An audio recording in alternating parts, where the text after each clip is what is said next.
안녕하세요. 꿈비의 책읽기입니다. 가을과 9월은 글자도 발음도 닮아있다는 생각이 문득 드네요.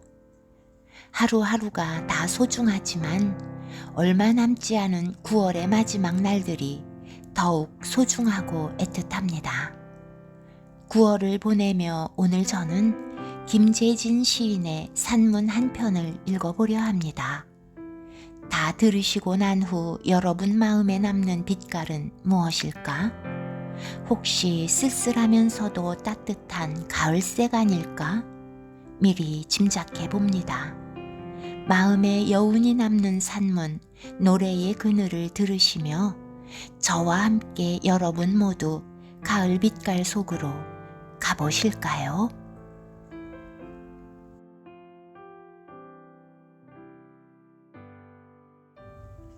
노래의 그늘, 김재진. FM 방송국에 있었을 때 일이다. 작은 방송국이지만 로비는 늘 사람들로 붐비고 있었다. 그 중에서 눈에 띄는 사람이 하나 있었다. 멀리서 내 모습이 보이기만 해도 벌떡 일어나 90도로 인사를 하는 사람이었다. 그러나 처음부터 그가 눈에 띈 것은 아니다.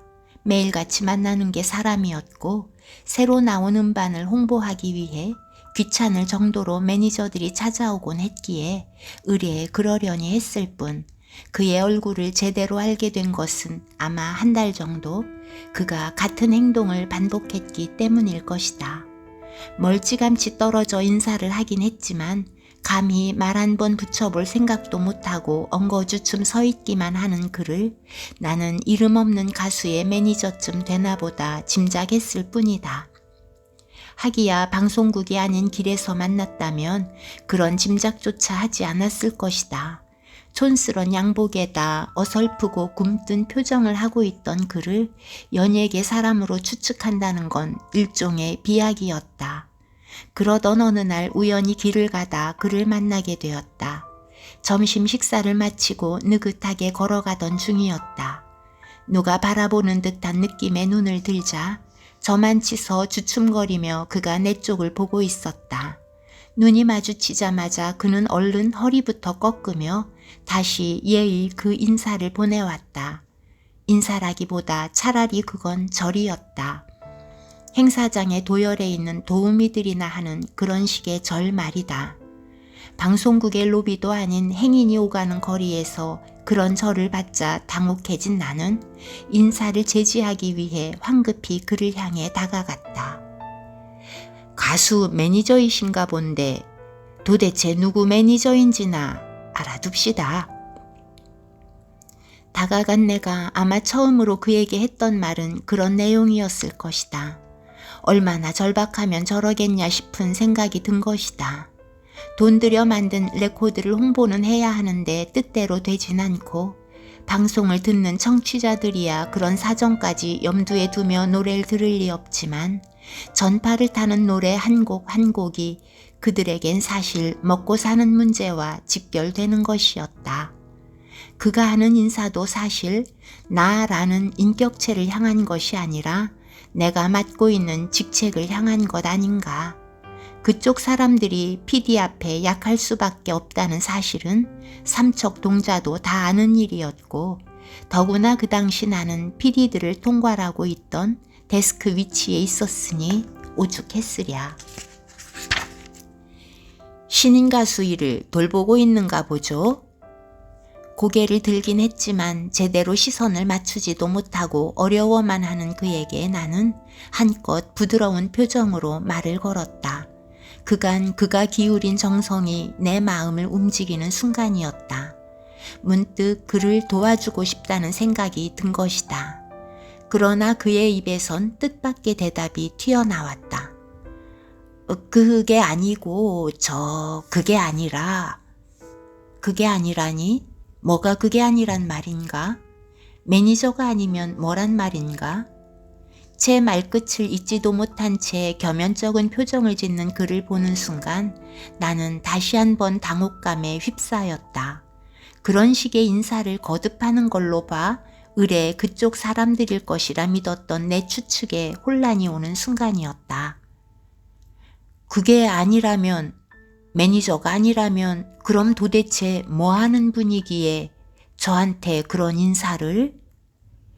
당혹한 표정으로 되묻는 나를 향해 그가 내민 대답은 그러나 더욱 황당한 것이었다.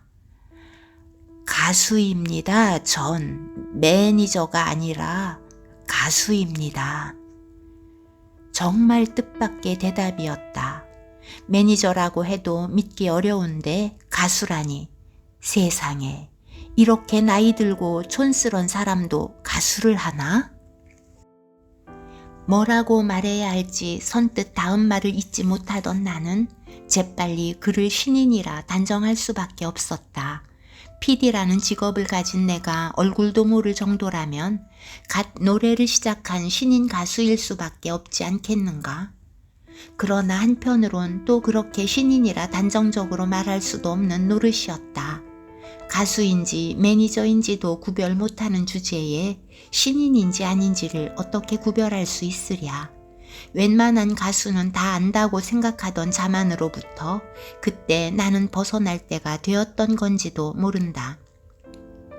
그럼 혹시 독집 앨범을 낸 건 있습니까? 얼떨떨한 기분으로 서 있던 내가 다시 내뱉은 질문은 그것이었다. 어느새 질문의 내용이 바뀐 것이다. 보아하니 늦도록 노래에 대한 꿈을 버리지 못한 사람이구나 하는 생각을 그제야 했던 것이다. 앨범이 있냐는 질문을 받는 순간 그는 대번에 희망 어린 표정을 지었다. 그러나 초등학생처럼 큰 소리로 대답하고 싶은 마음을 지그시 누른 채 한껏 억제된 목소리로 그는 예 하는 한마디를 했다. 그 정도의 관심을 가져주는 것만 해도 감격스럽다는 표정이었다.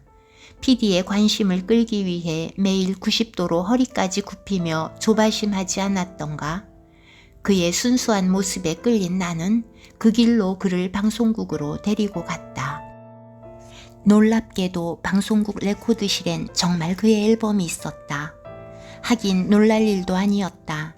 대한민국의 음반 회사에서 출판된 레코드라면 빠짐없이 모아놓은 만큼 새삼스러운 일도 아니지만 그것 하나로 그가 가수라는 사실이 증명되는 순간이긴 했다. 설레는 표정으로 서 있는 그를 데리고 이번엔 방송이 진행되고 있는 주 조정실로 향했다. 특별하다면 특별한 경우였지만 나는 그날 막 방송되고 있던 가요 프로그램에다 그의 노래를 끼워 넣었다. 프로그램을 진행하고 있던 PD에게 강요에 가까운 부탁을 했던 것이다. PD들 입장에서야 힘들 것도 없는 일이지만 그에게는 아마 생애 최고의 날이었을 것이다. 생전 처음으로 전파를 탄 무명 가수의 심정을 생각해보라. MC의 멘트와 함께 소개되는 제 노래를 그는 생방송이 진행되고 있는 스튜디오에 서서 들을 수 있었던 것이다. 꽤 세월이 지난 지금까지 그 순간이 잊혀지지 않는 건 막 노래가 끝나자 그가 보여준 돌발적인 행동 때문이었다. 여전히 90도로 허리를 굽혔던 그가 얼굴을 드는 순간 그야말로 닭똥 같은 눈물이 그의 눈에서 흘러내렸던 것이다. 고맙습니다 라는 말 한마디를 채 잊지도 못하고 그는 급기야 엉엉 소리까지 내며 울음을 터뜨렸다. 스튜디오에 있던 스태프들의 시선이 모두 그를 향해 쏠렸다. 갑작스런 강요 때문에 기분이 상했던 건지 심드렁한 표정으로 앉아있던 담당 PD의 얼굴에도 일렁거림이 지나갔다. 그 순간 전혀 악귀가 맞지 않는 발상이었지만 내 머릿속으론 사람이야 장난으로 돌멩이를 던지지만 개구리에겐 생사가 걸린 문제다 라는 엉뚱한 문장 하나가 지나갔다. 정말 뚱딴지 같은 생각이었다. 스튜디오 한 구석에서 울고 있는 그가 개구리처럼 보이기라도 했단 말인가. 촌스럽지요. 제가 이렇게 촌스럽게 가수가 이렇게 울기만 해서. 전혀 상황에 맞지도 않는 문장이나 떠올리고 있던 바보 같은 나를 향해 또 한 번 큰 절을 한 그가 스튜디오를 나가며 남긴 말은 그거였다.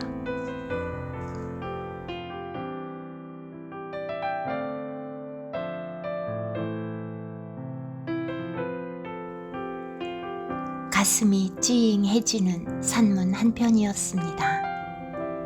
각자 삶의 무게를 지니고 사는 우리 모두에게 빛바랜 나뭇잎을 스치는 엷은 바람 소리가 위로가 되는 아름다운 가을날 되시기 바랍니다.